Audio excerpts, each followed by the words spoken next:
They've been dubbed the digital natives, but I've got another name for these youngsters who have grown up in the broadband era, the SatNav Generation. Welcome to the Digital Business Podcast for April the 7th, 2010. I'm Peter Whitehead, editor of Digital Business. First, I want to share a few thoughts on that digital native generation. It's a phrase that was first coined around the start of this century to describe the rising generation that's grown up in the digital age.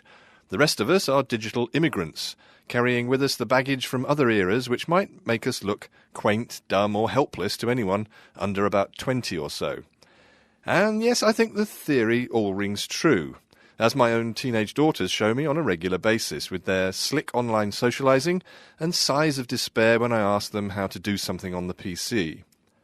On the whole, though, I approve. It gives them access to people, information, facilities that older generations could only dream of. But I think it's time to consider the downsides. And the one that concerns me right now is that the digital natives could just as accurately be called the SatNav Generation or the mapless generation. I can't decide which, but they both fit because youngsters today are brilliant at using navigational aids to get from any A to any B, but unfortunately they have no idea where they actually are.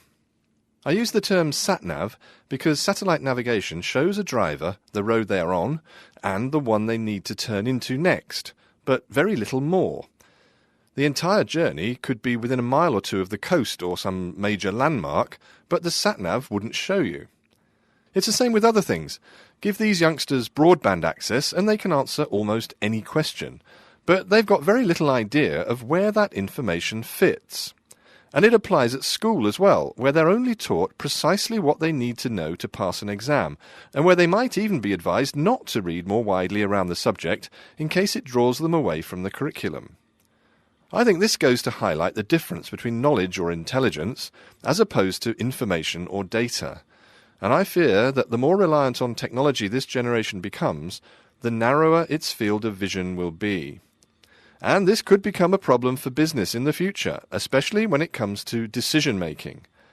The ability to consider a great range of factors, to study the map thoroughly, as it were, lies at the heart of successful decision-making. You need to know what the options would be if you were blown off course, for example, or alternative routes that might prove more beneficial than the SatNav's choice.